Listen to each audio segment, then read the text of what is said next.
Hi everyone, welcome to Your Main OT. My name's Amanda, and today we're going to talk about 10 plus ways to use plastic eggs. Now, tomorrow is Easter, so I know that a lot of people have these eggs laying around, but feel free to use them any time of the year. If you do celebrate Easter, happy Easter. If you don't, have a good day as well. Spend time with family and hopefully enjoy some nice weather. Where I am, we just got about 18 inches of snow, so hopefully you have some green grass. Now, regardless of if you celebrate Easter or not, please, please, please have a piece of chocolate for me. It's good for the soul. It'll help make this tough time pass a little faster. Now, on to the fun stuff. So you can always do the classic Easter egg hunt, where you hide different items. You could put in pom-poms or paper clips and make a scavenger hunt list. Now, I have this golden egg here, which you could hide an extra special prize in if you wanted, but I hid pom-poms. I know some people also will make these Rice Krispie treats on the inside of the eggs, and they'll have little M&Ms inside, so when you break open the Rice Krispie treat, you get M&Ms, which is so cute, and they taste really great. Not only that, but when you work on those functional skills with kids, they often build their self-esteem, they feel more confident in the kitchen, and they really connect with the person that they're cooking with. I know I cooked with my grandparents, and because of that, I have a really special connection with them. And I think that building that connection through cooking is a really great way to do that. So, cook with your kids. Back to the eggs. You can also hide letters inside. So here's our letter E for eggs. This is really great for sequencing the alphabet, for helping kids identify letters, and if you know that you have 26 letters in the alphabet, you can hide the 26 eggs, and once they find them all, they can open them all up, lay out the letters, and sequence the alphabet. You can also lace the eggs. So as you can see, this is just some embroidery floss that I've placed on. My eggs come with these little tiny holes, which created a really good fine motor challenge for me.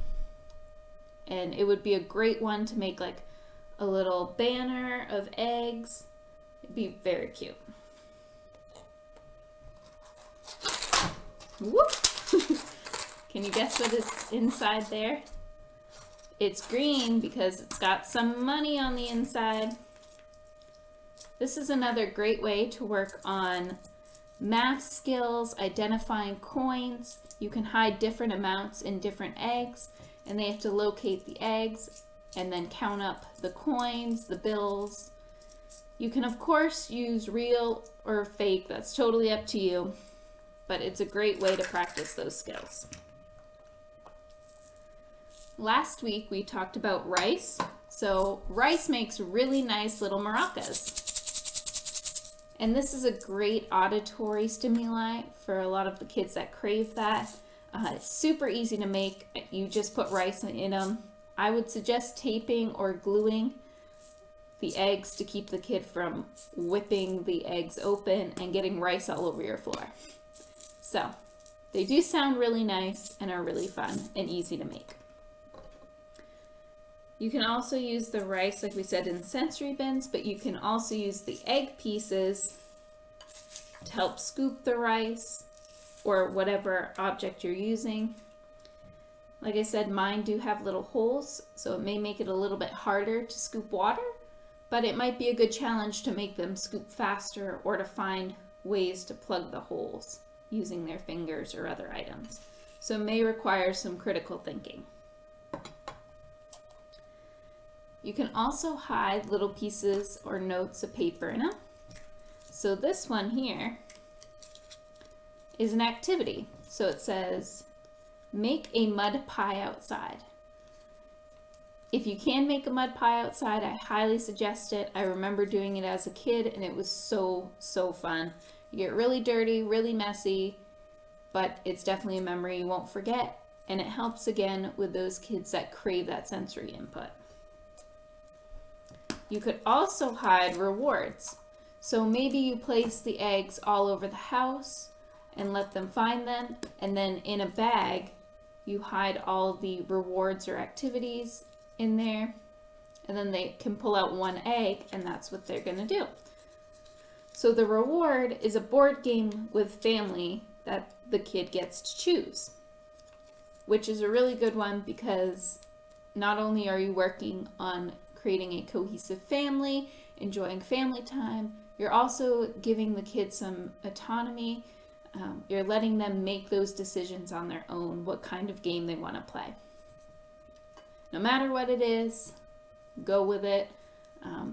If they want to take and walk on paper plates as their board game, kind of let it happen, go with the flow.